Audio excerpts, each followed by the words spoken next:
take a nice deep breath in and out. That was it.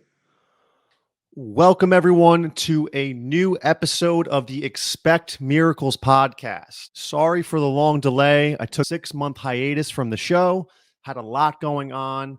This past year has had so many life changes. I'm excited to update you guys on everything that's going on. So that's what today's episode is all about. We're going to be going on what happened over the past year. I moved, had a lot of new things happen in my life that has really changed the course and trajectory of what I thought was going to happen.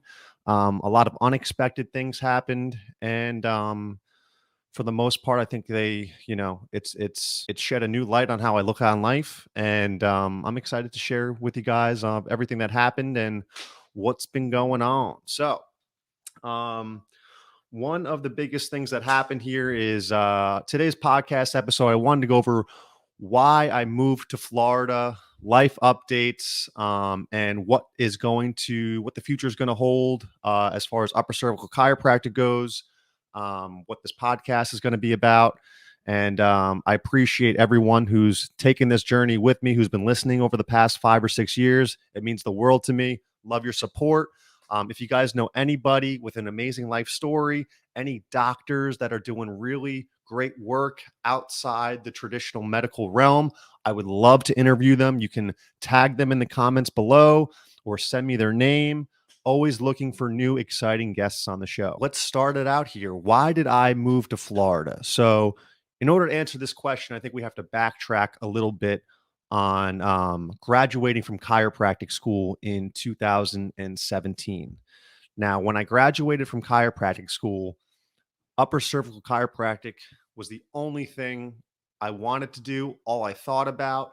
And I would have opened up my office in the middle of nowhere if it meant I got to do upper cervical chiropractic every day of my life. It's my passion. It still is. So I bought a practice in New Jersey, Montclair Upper Cervical Chiropractic in 2017. It was this phenomenal upper cervical doctor's practice. Dr. Meg Banich, she practiced for over 25 years. Her father ran it before her, Dr. George Banich, and then his father before him started the practice in around 1948, Felix Banich. So I'm the fourth generation to step in, the first one outside the family. It's an honor to be a part of that practice and watch it continue to grow. But back to the question here. So when I graduated chiropractic school, that's all I wanted to do. But the one question I never asked myself was, where did I want to do it?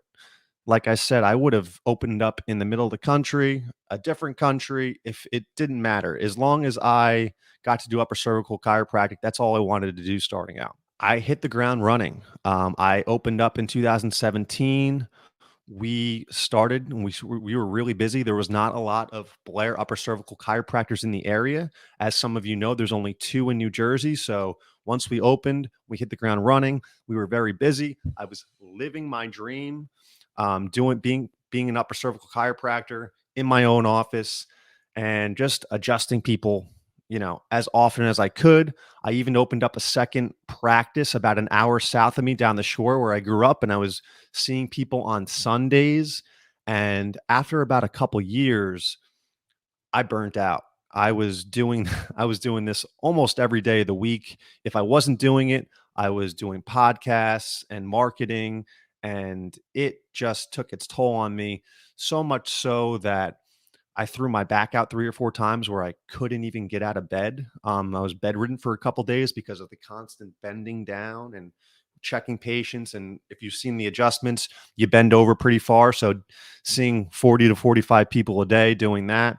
And it not only was it physical stress, mental stress, definitely burned the candle at both ends. And I was exhausted.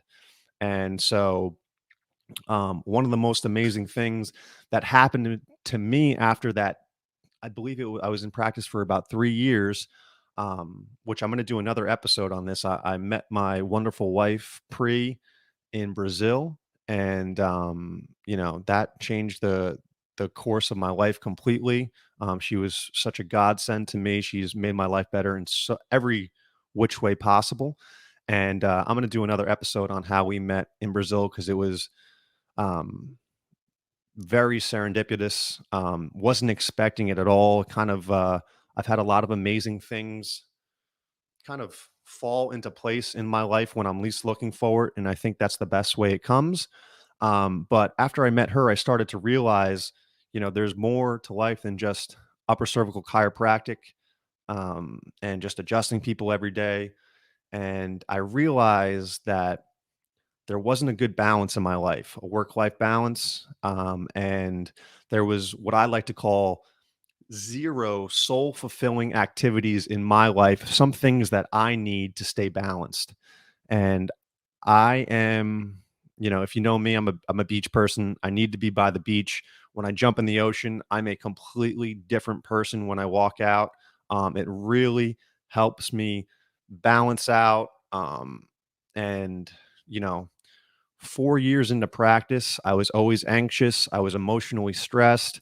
I didn't have those soul fulfilling activities of surfing, fishing, jumping in the ocean. Those are the things that really balance me out. I was about an hour away from the beach in New Jersey, and to some that might not seem too far, but it was way too far for me. And mental health really declined. Physical health, as I told you, I was having a lot of back issues, even though I was under phenomenal upper cervical care, um, stress, and I really needed to make a change. And that's exactly what I did.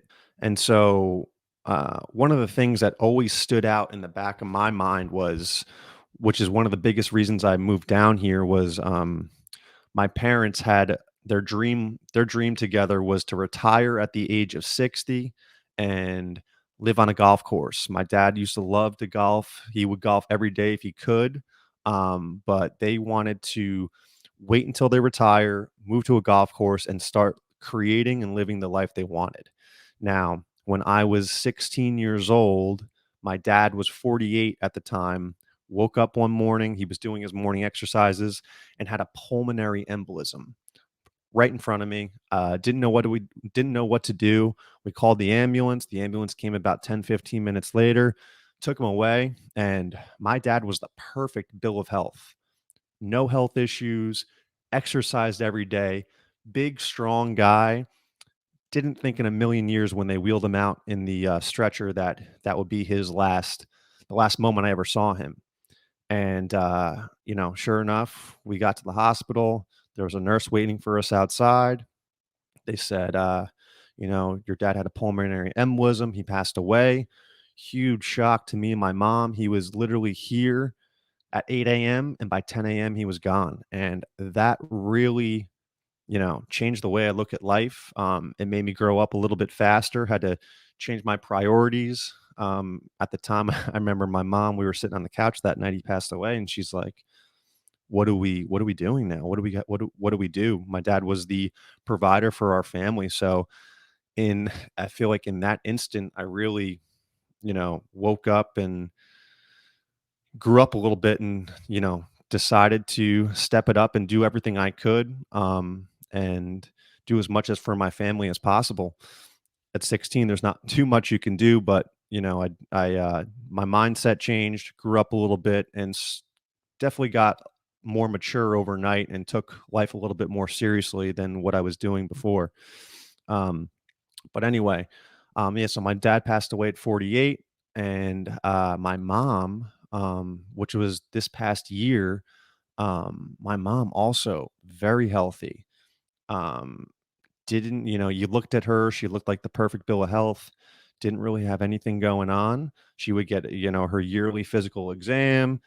Nothing major was showing up there. And then in July, about a year ago last year, she got diagnosed with stage 4 colon cancer, and it metastasized to her pancreas. And she called me and she said, "Kevin, I'm having this really weird low back, really weird mid back pain, and it doesn't feel like chiropractic. It was very deep."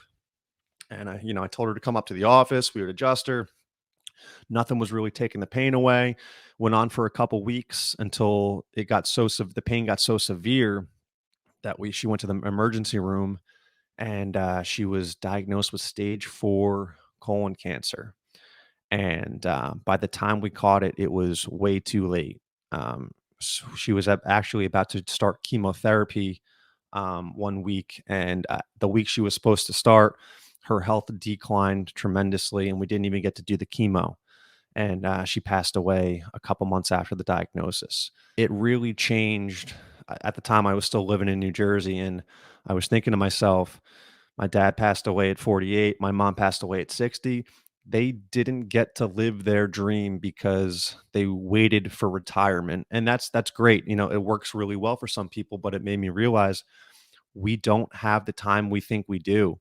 A lot of people, we want to wait until we're retired, until we have the right money, the right assets, and we plan for these things to, start living our life 20 years in advance. And if I didn't have these major um, life events that happened to me, I probably would have done the same thing. But I saw my parents not being able to live the dream they wanted because they wanted to wait for retirement. And I noticed that that's just an illusion. It's not a real thing. And so after my mom passed away, I really wanted to live intentionally of setting up the life I wanted to live. Not wait another 20, 25 years for retirement to start living where I want to live, doing what I want. So it was a really big wake up call. And, we think we have all this time. And when these things happen in our life, we notice it's very fragile and tomorrow's not promised. So um, from that moment, I said, uh, where do I want to live? What do I want to do going forward? What kind of practice do I want? How do I want to spend my days? These are all important questions I asked myself, and they all revolved around not not in the place I was at currently. Um, so I knew changes were going to happen. So what I did, and I was kind of thinking about this. I was thinking about changing the setting where I wanted to live. Um, in 2021, I started to think about it. But my mom's passing really put the icing on the cake. For a while there in 2021, when I first started thinking about this, I thought I was stuck. I thought that I have a business in New Jersey. How am I ever going to leave this? How am I ever going to leave? How am I ever going to want to, Florida was in the back of my mind. How am I going to move to Florida when I have a business I have to take care of? And in my mind, I thought I was stuck and that it wasn't possible for it to happen. And this was just a self limiting belief on my part that, um, when you ask other people, is it possible? And sometimes people, sometimes people shit on your dreams or they don't understand that it is possible and you start to believe them. But it was something I wanted so deeply that I wrote it down and I decided, I was going to give myself 2 years to make this move. And one of the best things you can do, I feel like, is to write your plan down and reverse engineer it from there. So I like to say, put all the chess pieces exactly where you want to win the game and then work backwards from there. Now, a lot of people will say, oh, you know what? This piece can't go here. This doesn't go there. You can't do that. Right away, when you think like that, you have lost the game. You got to put the pieces exactly where you want. Don't listen to what everybody else has to say, and then put a plan and reverse engineer and start to work backwards from there. So one of the first things I did was I hired a business coach who has helped people do this before because I didn't know how to do this by myself. If you think about it, especially if you're an athlete growing up, we have all these amazing coaches and trainers to help us get where we our goals to what we want to accomplish athletically. And then once you get to about 18, 19, 20, 22, that kind of stops and you don't have that professional guidance anymore, people that have been there before and help you accomplish your dreams. So I hired a business coach who was very successful at helping upper cervical chiropractors. Shout out to Kevin Weir, action coach. Helped this move happen in ways I couldn't imagine. But what we did was for 2 years, we sat down once every couple weeks and we reverse engineered this plan and worked backwards. And every week I had something to do to get closer and closer to this goal. One of the first things we had to do was we had to hire somebody to take my place at Montclair Upper Cervical. And I feel like when you have a very clear picture of what you want, pieces start to fall in place. If you don't have a destination, if you don't know what you want, it's very murky. The universe doesn't know what to give you. Now, call it whatever you want, universe, God,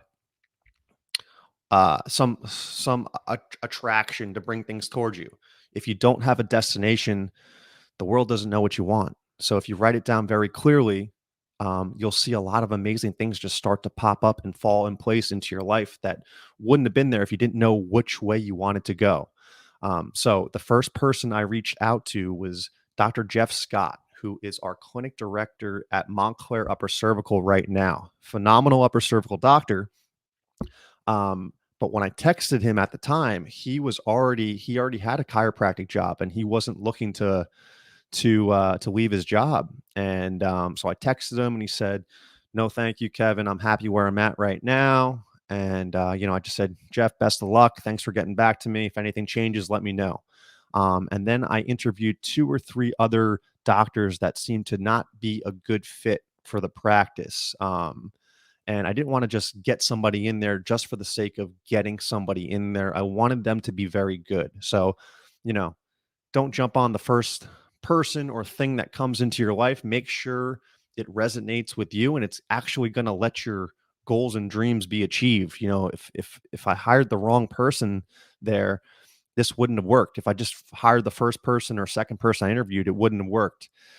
And I remember sitting down one day, reached a dead end, and I said, God, just give me a signal or a sign. If there's anything that can help make this plan happen, shoot me a sign today, please. I'm begging you. Like to the point where I thought I was stuck again. I was almost like in tears because things were just not going my way. And so I remember getting to the office that morning and I get a text from Jeff. And he says, "Hey, Kev, I'm interested in taking you up on this offer. Can I come by the practice this week, see how it works, see if it's good fit?" I said, "Perfect. Absolutely. Come by." And so, Jeff came by once. He liked what he saw. He came by again. And then a couple weeks later, I hired Dr. Jeff Scott, and he has been a godsend to Blair Upper Cervical and my practice at Montclair Upper Cervical Chiropractic. He's my chiropractor, excellent at what he does, excellent at patient care, and he is now running Montclair Upper Cervical. If you notice too, like once you do one thing, the second time around becomes a little bit easier. And so we were getting so busy at one point that me and uh, my business coach Kevin said, "Kevin, you have to, in order for this to actually work, you have to bring in another doctor because it's going to be too much for Dr. Jeff to handle." And so I started putting my feelers out again. I met a lot of great students at the Blair Upper Cervical Conference in Texas, I believe, in 2022. And there was one doctor that said one of her dreams was to, you know, live in the New York City area and become an upper cervical doctor. I reached out to her, Dr. Neshi Rodriguez, and she is now the second doctor in our practice, doing so well. So we got that second doctor in there. Another piece of the puzzle fell into place, which I was absolutely thrilled about. Cheers, love. All right. Drinking a little espresso here, a little pick me up. As you know, I love my coffee. Follow my Instagram for some coffee reviews. Haven't done one in a while, but I'm going to get back to it.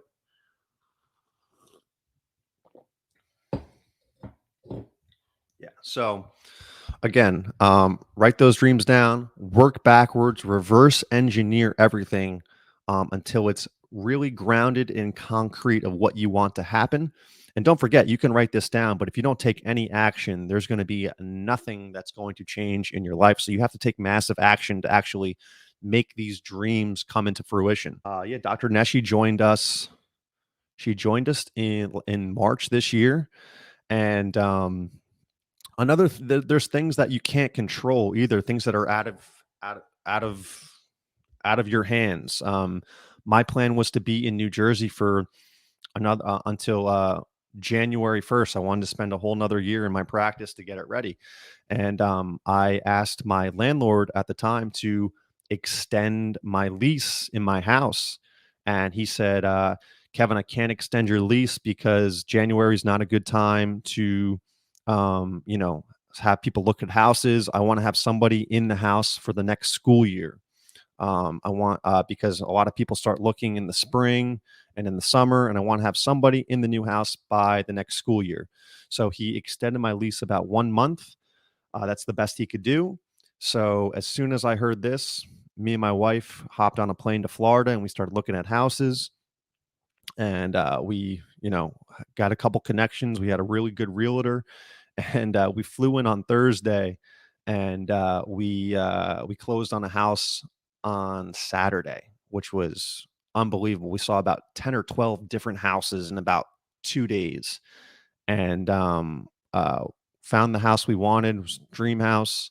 It's beautiful, and it pushed things up about 8 months. So it's your plan is definitely not going to be extremely linear. It's not going to, everything's just not going to fall into place perfectly. You do have to make modifications because there's unforeseen things that will pop up, and if you can't adapt, also it's probably not going to change either. So you have to be able to adapt, and little roadblocks are going to pop up. It's all about problem solving, and nothing's ever really finished. I look at it as more of a challenge than an obstacle. Of if you brainstorm it out, there's usually always a solution, and it's not really a problem. It's just another obstacle or hurdle that's going to make you better. And once you overcome that, there's obviously going to be another hurdle, another obstacle in the way, but brainstorming, mapping things out, problem solving is a huge asset and one of the best things you can do when you're trying to, make big, massive dreams come true. I had to put a lot of systems in place in our office. So Dr. Jeff Scott took my place in the office. He's been seeing all the new patients, doing all the first adjustments. That didn't happen overnight either. It took about a year and a half for him to be completely up to speed and excellent at what he does. And now he's excellent at patient care, excellent at the Blair upper cervical technique. And we had Dr. Neshi take his place. So now she does all the first adjust, or now she does all the exams, and handles Dr. Jeff's overflow. So you need to have very specific systems in place so the business runs without you. If there's something that you can't remove yourself from in the business, then it's not going to work, because if you fully want it to run without you, you have to put every system in place designed to run without you, because when you're not there, that system's not going to work. So again, map it out, see what you have to work on, and it's not always going to, you're not always going to remove yourself and put in a system and it's going to work.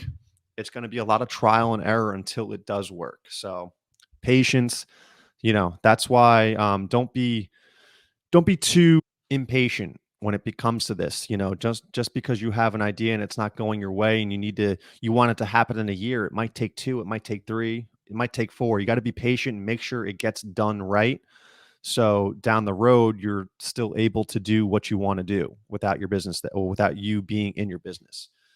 So I can't say how great that has worked out at Montclair Upper Cervical. The goal is to open up a brand new practice in St. Augustine, Florida, in September or October. Um, we chose St. Augustine, Florida, because I love to surf, I love to fish, I love the warm weather and the sunshine. It's a beautiful city. It's somewhere both me and my wife wanted to be, and that's how we chose that location. And it's something that's really resonated with me. That could be, in the mountains in Colorado for you, or it could be a different country, Amsterdam, Portugal, Spain. It's wherever you want to be. You can't live somebody else's dream just because it looks like something that somebody else is doing that you like. It has to be, straight from your heart, where do you want to live? What do you want to do? It has to be your own manifestation of your dream. And that's the only way it's going to make you happy. You can't live somebody else's dream. So St. Augustine was that place for me and my wife. We're very excited to open up here. We're looking at office spaces this week, but it's probably going to be a 2 or 3 month process. I'm very excited to serve the Florida community because those of you who are watching this podcast, you might know there's nobody doing the Blair upper cervical technique on the entire east coast of Florida. So we will be the first Blair upper cervical chiropractic technique in North Florida, and actually, I think there's Dr. Schreier down in Delray Beach, but we're like 4 hours apart, so there's not too much Blair upper cervical on the east coast of Florida. So I'm excited to bring Blair upper cervical to the east coast of Florida, and then you know, Blair upper cervical chiropractic completely saved my life, and it it's tough when somebody's going through the exact same thing I'm going through with like post concussion syndrome, brain fog, vertigo, dizziness, headaches, anxiety, depression, and they have nobody to see because there's nobody in their state, there's nobody in their country. So my goal is to open up these offices around the country and around the world. You know, we got a long way to go. We're starting with office number 2 here, but if you are interested in becoming an upper cervical doctor and you're interested in this message and this really resonates with you, come find me. Let's talk. I would love to help you either start your own practice or, if you want to be an associate in mine, love to help you out. We need more people doing this work. So I am always open to helping any upper cervical chiropractor looking to get into the field. Also, if you're a patient and you're looking for an upper cervical chiropractor, please reach out. If you're currently under care and you have, oh, I've a lot of people ask me questions when they're currently under care because the healing process is very up, down, and all around. It's you're good a couple days and then some of your old symptoms come back. It could be a little bit of a roller coaster. So if you are just looking for some advice while you're under care, I'd be happy to help too. One of my favorite books is The Alchemist, and if you haven't read that book, it's one of the most inspiring books I've ever read in terms of following your dreams and serendipitous things happening in your life, having everything fall into place. It's got so many good metaphors, and it's just a beautiful story. And if you're thinking about making a change in your life or following your dreams, you don't really know how to do it, I would 100% start with that book. It's very eye-opening. It's got a great message. It's my favorite book, and that's really I picked it up again last January or last December when I went to Brazil for a month and read it while I was on vacation, and it's a beautiful book. And it really goes along the lines of what we're talking about right now. I just want to share with you a couple quotes that popped into my head while recording this episode and that have really been sticking with me over the past couple years. It's especially if you're trying to follow that dream you've been really trying to put into fruition. It's whoever you are or whatever it is that you do. When you really want something, it's because that desire originated in the soul of the universe. It's your mission on earth. So these little these little things that pop into our mind of we should be doing something, or these things are not accidents. It's like this quote says, it's in the soul of the universe. It's written for you. And your goal as a human being is to bring those into fruition. The universe, it applauds people for following your dreams. And when you do follow that dream, a lot of amazing things are going to start to happen in your life. And also, another quote from The Alchemist: when we strive to become better than we are, everything else becomes better too. So, you follow those dreams, you develop skills to become a better person, to serve more people. A lot of things around you in your life will start to become better too. And this is one of my favorite ones that got the ball rolling for me. When you want something, all the universe conspires to helping you achieve it. When you do make that decision that you are going for it, just know that the universe, God, whatever you want to call it, is on your side, and it's going to do everything in its power to help you achieve it. You're going to hit some roadblocks. Just know, kind of like what we talked about, problem solving. It's not a roadblock, it's just another problem to solve. Everything is in your favor. Keep working. It might take a little while, but don't get discouraged. The universe is on your side, baby. That's a little life update here from me. Um, Living in Florida, opening up a new practice September, October. Um, a lot has changed over the past year, some good, some bad, maybe some not good or bad at all. Just it is what it is, and it happened, and you have to do your best to overcome those obstacles and challenges and keep on keeping on. Everybody, thank you for listening to this podcast over the last 5 years. Or if you're a new listener, um, this show is not only about upper cervical chiropractic. I like to interview people with amazing life stories, other doctors and healers that are doing amazing work. If you know anybody, please reach out. I'm always looking to learn more from people. I love listening to amazing life stories. Send those people my way. Would love to have them on the show. I'm going to try to crank out 1 or 2 episodes a week from here on out. I definitely have a little bit more time than usual over these next 2 or 3 months. So expect more episodes coming your way. Cheers, love. All right. And expect miracles. Thanks for watching.